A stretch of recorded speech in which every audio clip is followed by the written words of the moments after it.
Mother ran to Mr. Craggett when she came home. She went straight up to see Grandpapa, and I could hear them shouting from the bottom of the stairs," Edwin said. "What did they say?" Charlie asked. I couldn't hear.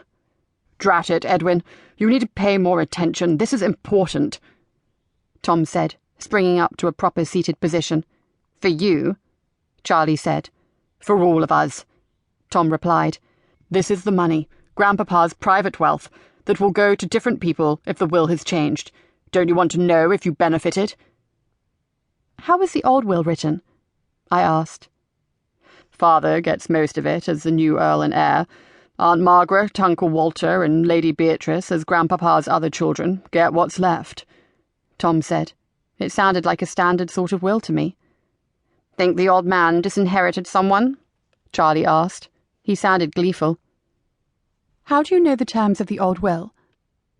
"It's been common knowledge for years now," Edwin said. "Maybe Mr. Craggett was here about something completely different. Are you sure he was here about a new will?" I asked. I thought the boys were jumping ahead of themselves. "Watkins took him upstairs, and then came back down. About 10 minutes later, Ames came down and took one of the maids and the cook up with him. They were upstairs about 2 minutes, long enough to witness a signature on a will," Edwin said. "Oh my." It did sound like a new will was signed by a very elderly, very rich man, and if someone gained, someone else lost. "So, who got disinherited?" Charlie said, grinning widely. "And did I get anything?" We heard her voice before Celia came into the summer house, and all 3 of Humphrey's boys groaned. I wondered how long she'd heard our words. She walked in, all sunshine and sweetness. "I wondered where you went, Livy. Come on, you don't have time to talk to the boys. We have a wedding to hold in less than 24 hours. I thought everything was done or arranged to be delivered tomorrow. There's still the packing for the honeymoon. I'll be gone for a month on my travels to South Africa." "It sounds like a wonderful trip." I admit I was jealous. "So you want my opinion on what you should take?" "And your help, getting it all into the trunks?" That sounded like Celia. I started out of the summer house. "I'll see you boys at dinner." "Have fun, Livy," Tom said. I could hear the smirk in his tone. Celia and I went up to her room, where every surface was covered with gowns, negligées, shoes, hats, gloves, and dresses for every occasion, and in a rainbow of colours. "You're going to get all this into a trunk?" "Well, 2 trunks and a suitcase. I think if you start on the gowns, you'll find paper to lay them out on there." I began on a beaded light blue number with gauzy short sleeves. "Which shoes and undergarments go with this?" "Why?"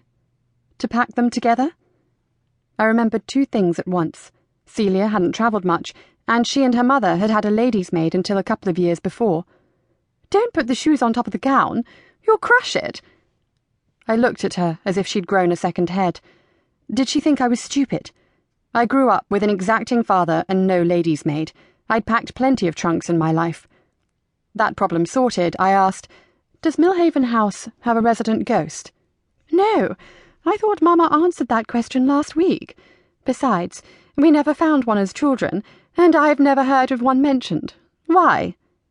I again thought of the movement passing my door the preceding weekend. "No reason." As I packed, I tried to recall every detail of the shadowy figure. Whatever it was, it must have been solid, alive. Glancing up a while later, I found I had made progress, and Celia was sitting and watching me, when Lady Beatrice came into the room. "Ah, good, Olivia, Celia, it's time to dress for dinner." I set down the outfit I was working on. "I'll see you downstairs." I glanced into the other trunk as I passed. Nothing was packed. I escaped, feeling as if I was being used. I'm sure I was. There'd been a time, before I'd married Reggie, when I resisted coming out here with my father because of Celia's constant efforts to turn me into her maid. Aunt Margaret had seen what was happening more clearly than my father, and put a stop to most of it by the simple expedient of inventing things for me to do with her.